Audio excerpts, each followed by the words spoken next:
Herb. Herb is a plant. I mean, herbs are good for everything.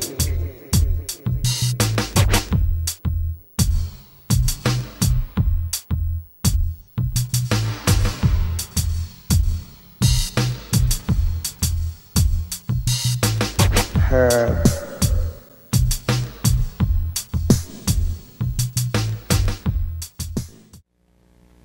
Welcome to Eugene Cannabis TV. You came in on a great episode tonight. We got a lot of stories, talk about our Measure 80. We got Dank here and my friend Reverend Will. Hey. We're discussing the news and current events and what's coming and what we hope's coming. Measure 80 is an initiative, the Oregon Cannabis Tax Act, to be voted on November 6th. By the time this show airs, it's too late to register to vote, so I hope you registered to vote already when you're seeing this. Be sure and do the actual voting. More often than not, I forgot to mail the darn ballot myself, so you got to keep, even though mail-in ballots easy, you still got to do something. So that's true. But a couple stories here on the 41st National NORML Conference that happened in Los Angeles. Quite a bit of talk about the marijuana initiatives. This is a story. It comes from the stopthedrugwar.org. Great website, by the way, for current information on the ending drug prohibition. Story by Philip Smith, and he talks about how at the NORML conference they were all talking about the initiatives, and there's very a lot of controversy because a large segment of the activist community is against the Washington legalization initiative because of the impaired driving portion of it, and so they had quite a battle going on at the NORML conference, and they also talked about the Colorado initiative here and talking about some of the problems with it. But the thing I find interesting is they didn't mention the Oregon one at all. It's not even in here. Didn't even mention it. And that's some of the inside. I mean, I hate to air dirty laundry, but it's just a fact. Paul Stanford told me himself that for some reason NORML has turned his back on him, the initiative. I don't know. We don't know what's going on, but it's amazing how little support that Oregon is getting from the national scene. The political with the buckles, we like to call them, MPP.org, have sent all their money to Washington and Colorado to help them with their initiatives. So, right, that's why Washington and Colorado have $1 and $2 million, and we have 1,000. We have 1,000, 1,800. That's the last I heard in our actual budget. We have no money for ads, TV. What we're doing is pretty much working the way we can. Winging it. Doing media promotion, as they call it. Friday, the City Club in Eugene had a presentation on M80. Paul Stanford came down, and there was one of the DAs from I forget which county, but he was from the District Attorney's Association speaking against M80. He didn't put on a very strong argument. It was interesting, too, because Paul Stanford asked the audience in the beginning of his presentation, how about a show of hands for people that believe in legalizing cannabis? And 90 to 98% of the hands went up in that room, which was amazing. So anyway, it was a great presentation. And then Saturday, there was another presentation in Eugene at the League of Women Voters, again, appearing and talking about the initiative, and just promoting it the way we can. We have lawn signs. By the way, send us an email. We have lawn signs available. Well, you know, I was just going to read this one paragraph from here from Kuhn, Paul Kuhn. And he's talking about the legalization movement. And he goes, this is a great movement, not because it's about marijuana, but because it's a movement about truth and freedom. The freedom to live our private lives as we wish, NORML board chairman told the crowd in his conference opening remarks. A White House that serves liquor, a president who smoked a lot of marijuana, and a Speaker of the House who is addicted to nicotine, they have no business demonizing us because we prefer a substance less dangerous than alcohol and liquor, alcohol and cigarettes. Okay, tobacco. You know, we're beyond the concept of legalization now. We're supporting real laws, and no law will satisfy everybody in this movement. So it's good points, excellent points. I went to the NORML conference in San Francisco about 6 years ago, and it was quite an experience. And there's also a battle going on among the board of NORML. There's supposed to be a big executive meeting in November, so it'll be interesting to see what the shakeout is from that. But anyway, and then Tom Hayden was a featured speaker at this NORML conference, and Tom Hayden was telling the crowd that he's calling for a social justice peace movement to end the war on drugs in the United States. He said it's estimated that 60 to 70,000 Mexicans have been killed in the drug war since 2007, Hayden noted. The funding came from the U.S., the weapons came from the U.S., the advisors came from the DEA. The whole thing is an extension of U.S. drug and national security policy, and it was met with a terrible silence in this country. And so I think people are speaking up. People are, starting to realize that the drug war is a waste of money and resources and humans. Yeah, it's like what they're talking about, though, is in the final weeks of October, the opposition mobilizes. You get the cops, the politicians, the feds speaking out and scaring people. That's why these are hard to win, and that's why I'm still really nervous. Still, the Drug Policy Alliance is deeply involved in Colorado and has put a lot of money into Washington. Now, it's interesting that they're going to put money into both those places, but will not put money into Oregon. That's one of the things that we've been talking about here, is the fact that we're running on fumes while these guys are being supported and being able to put out commercials and stuff. But I still believe that the truth can win out, and we can wing it into the right position here and actually get it legalized. So I'm really hoping that that's true. That's right. To see. I read somewhere that 22 to 24% of the registered voters aren't even aware that we have a legalization initiative on the ballot. So education is really, really important. So even though it's after the 16th, can no longer register to vote for this election, we can still remind people to vote that are registered, encourage people to vote, and because we got to get the numbers up. I just read in the Registered Guard that I've forgotten the number, but it's 6 figures. The registration cards are coming in at a record number. So that's a good sign. The more numbers is good for us. So I'm hopeful. I'm like the Jerry Garcia. I'm looking for a miracle. Looking for a miracle. There it is. That's my ticket. Yeah. Yeah, looking for a miracle. So anyway, that's all we can do is encourage people at this point and hope they do it. We met. It's kind of frustrating when you meet with people like a lady I've known quite some time. I saw her at Saturday Market. I said, "Are you registered to vote?" She said, "I'm not going to vote unless I can vote on the issue I want to vote on. All I want to do is vote on the legalization. And I'm not going to vote until I can vote on what I want to vote on only. And that's all I want to vote on. So I'm not going to vote." Hold your breath then. So, and then the two biggest groups I've found that are in opposition to Measure 80, opposition to legalizing, are law enforcement groups, PACs, and profiteers, black market profiteers. Those are the two main groups I see opposition to Measure 80, legalization. Yeah, I totally agree with that. Yeah, you would think that we would have, this is interesting from Tom Hayden once again, that he's talking about pressure from south of the border starting to put some muscle behind the moral pressure for legalization here.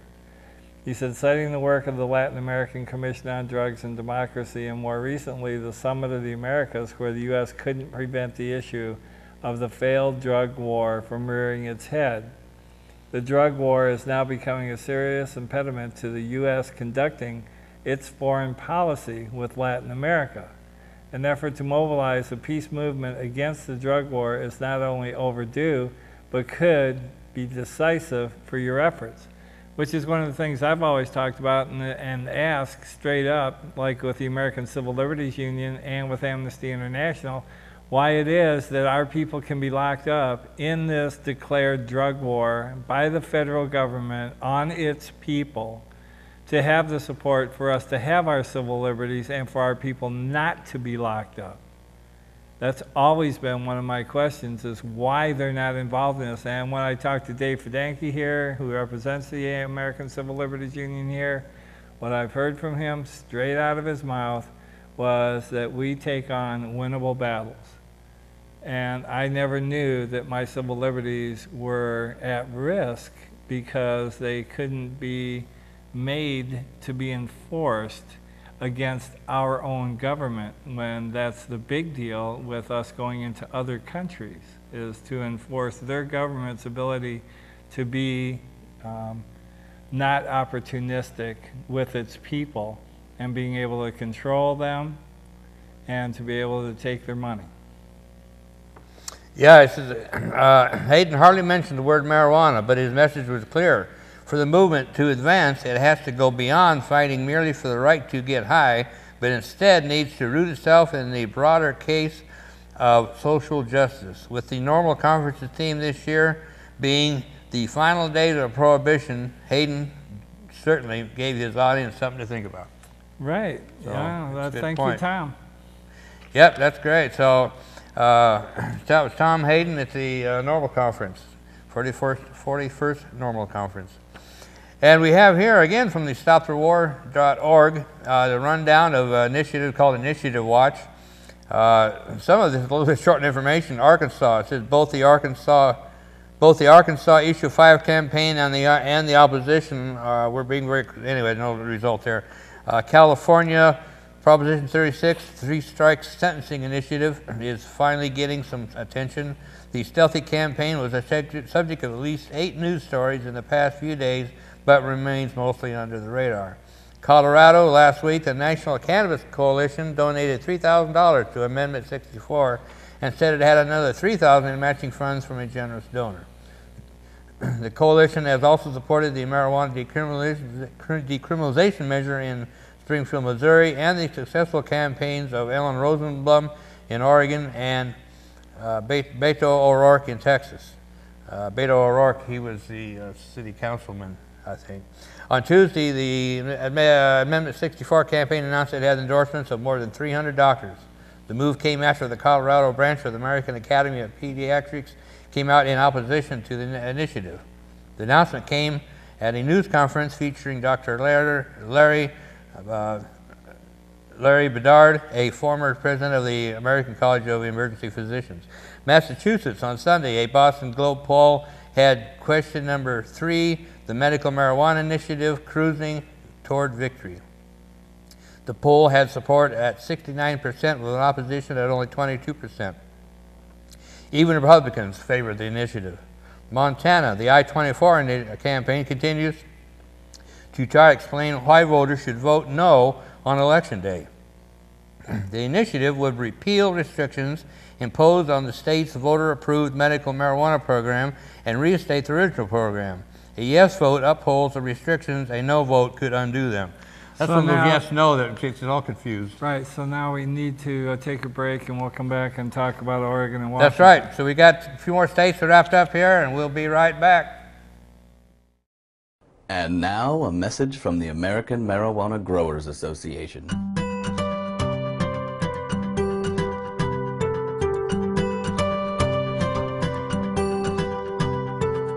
Hi, I'm a farmer, and I work hard every day to grow high-quality marijuana, the biggest cash crop in these United States. I'd like to thank you for your support of U.S. marijuana policy. Because marijuana is illegal, I don't have to pay taxes. Even better, prohibition leads to artificially inflated prices, which means a better quality of life for me and my family, as long as I don't get caught.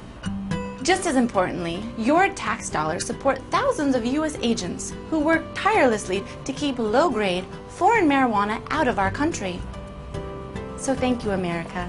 And remember, whether you're nauseated from chemotherapy or just in the mood for a nice cool buzz, choose the best pot in the world, American homegrown.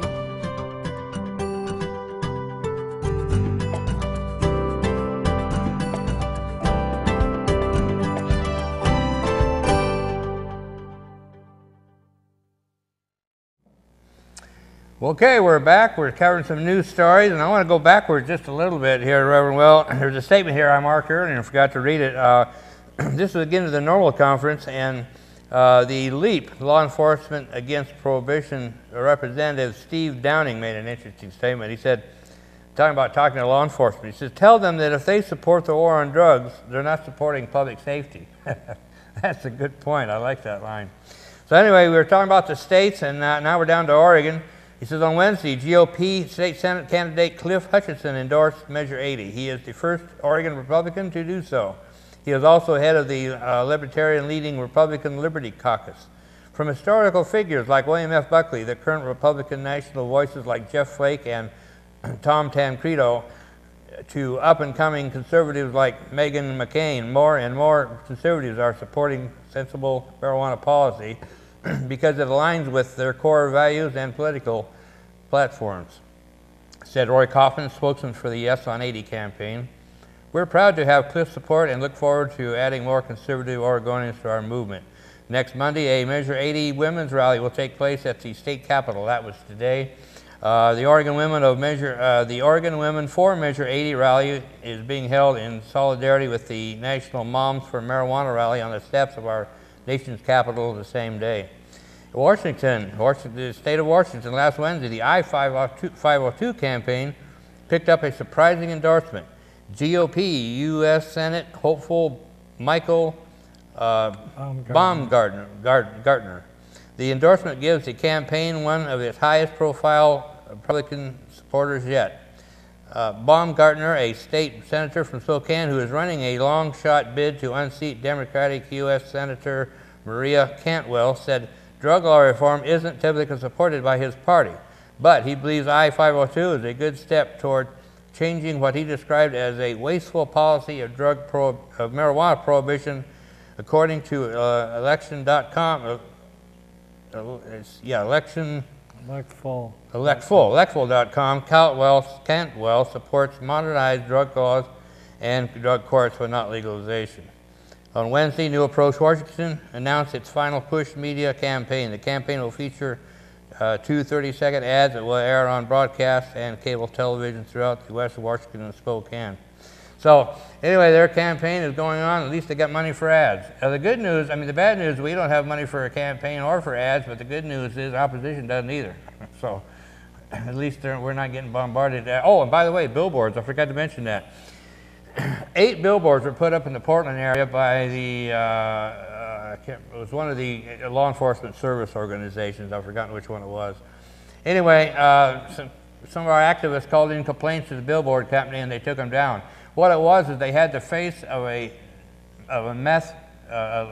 girl on meth with the swollen cheeks and the dark eyes and the whole spit, and it said, "What's good about marijuana? Nothing. Vote no on Measure 80." And they got the ads taken down. So anyway, that was good news. Of course, it's disgusting that they put it up in the first place. So anyway, we're talking about Measure 80 again. It's still talking about Measure 80, and it is facing an uphill battle. By the way, that's vote80.org. If you want to check out the website, it's vote80.org. Measure 80 would repeal marijuana prohibition in Oregon outright, allow personal possession and cultivation of adults 21 and over, create an Oregon Cannabis Commission to tax, regulate, and license commercial marijuana cultivation, processing, and sales, and explicitly allow for industrial hemp production. Unlike Washington's 502, Measure 80 does not establish a per se drug driving standard for marijuana. Instead, it relies on the state's existing drug driving laws. It does create criminal penalties for commercial cultivation without a license, selling marijuana outside the state, and providing it to minors.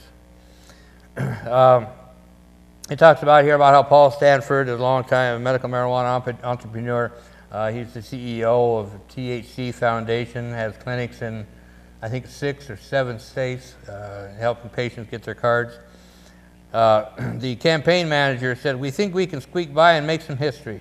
We've done this before. We repealed alcohol prohibition in 1932, and when we talk about the damage prohibition did to our country, that becomes a very useful argument.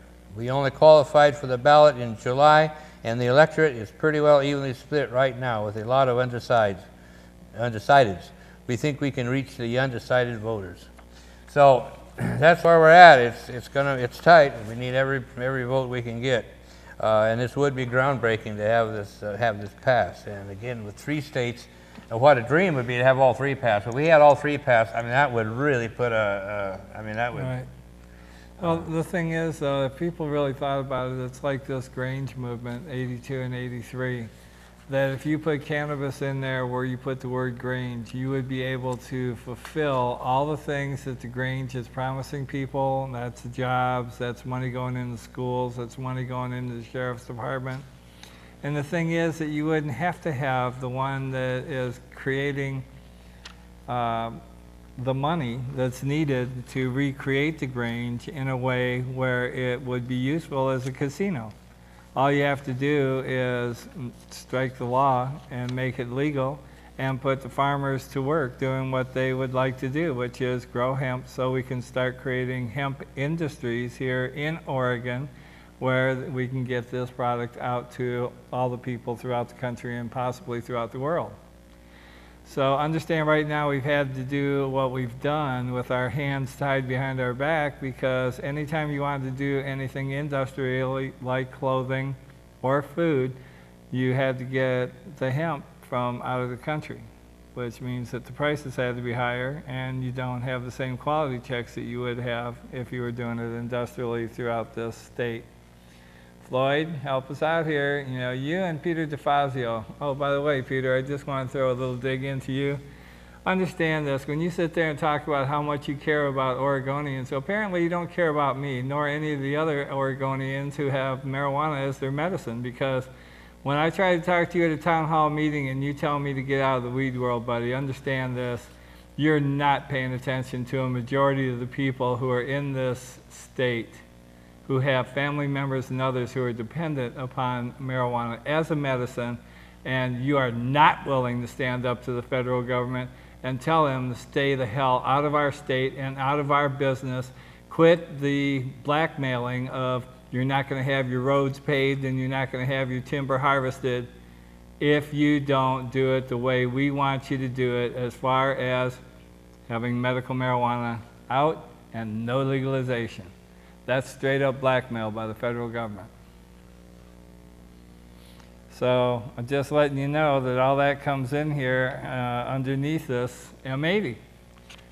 You know, because we get that through, then we can start doing this thing that's been on hold for what, 4 years now? That, oh yeah, you have a right to grow industrially, but you can't grow industrially because the federal government says so. Bag the federal government. We didn't like it when it was King George. We don't like it now that it's Obama. It's no better. Yep, definitely. And we have a editorial read up here by Genevieve Weber. This is from the CorvalisAdvocate.com. It says, cultural failure. Stop the fear-mongering towards Measure 80.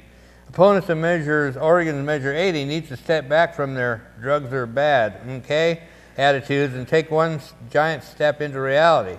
By legalizing and regulating marijuana in Oregon, which in most cases isn't even as harmful as alcohol, how many cases of marijuana poisoning have you seen in our local hospitals? We're opening up to a sustainable avenue of taxable income for farmers, business owners, and the state of Oregon itself. Did you forget that we're in the bottom 50% of the United States in terms of income? Have you seen our education budget lately? Like the wine and beer industries, marijuana and hemp would create thousands of local jobs.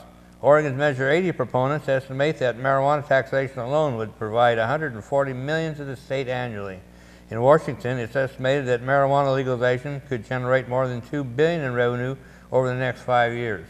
Just think of that, folks. I mean, this is all money that's just being pissed away because we're not able to stand up to the federal government and tell them to leave us alone. It's that simple. They are supposed to listen to us. They are working for us. The state is supposed to be working for us. We the people, remember that? You know, it's something that should be in the forefront of our minds at this point in time in such an election where things are so important like this. You know, personally don't know about all this money and stuff that would be coming in, but I believe that just the prisons alone being relaxed on marijuana people in prison would open the door to having all of these people who create victim crimes would be able to be kept in jail instead of being released because we keep talking about how we don't have enough bed space. He said, let's stop the fear mongering. Stop treating marijuana like it's heroin. It's probably less harmful for you than cigarettes. And start taking into consideration the benefits marijuana legalization could have for our state. Better yet, let's take this opportunity to set a responsible example for the rest of the nation. Vote yes on Measure 80. See, it's just like this last weekend where we had the Conan run for cancer. I mean, understand, folks, it doesn't matter how much money you raise if you're not looking in the right place in order to have a cancer cure. And we say that we have a cancer cure. Call us on it. You know, let us sit down and set up some, you know, research so that we can find out for sure whether or not what we're saying to you works. But to just throw it out with the wash because it's supposed to be something that's bad for us, I mean, that's ridiculous. We've seen how it helps people with cancer and other illnesses, such as the people who have to go through chemotherapy and the people who have to go through dialysis. Both of them can be helped because it helps you to eat. It helps you to keep food down once you've digested it. This isn't something that we're making up. This is a fact. So we're getting close to Yeah, you bet. We got to start wrapping things up here, but so that's some of the news that we found and stories. And like I said, the big news is the election coming up November 6th. Our friend Russ Belleville wrote some notes here too about the whole thing, and he's saying, keep in mind that hacks exist at all levels of the media. The good news is that with proper conditioning, you can turn their powers of hackery away from the dark side. We're talking about editorials, the negative editorials. These people need to sell papers. Their pieces need to be read and commented on, and we are much better off with access to the media than without. Develop a rapport. So anyway, that's Les the editor, and speak your piece and fight for the cause. Thanks for stopping in to see the Eugene Cannabis TV. right behind Sheldon High School. Come on down and see us. Love to see you.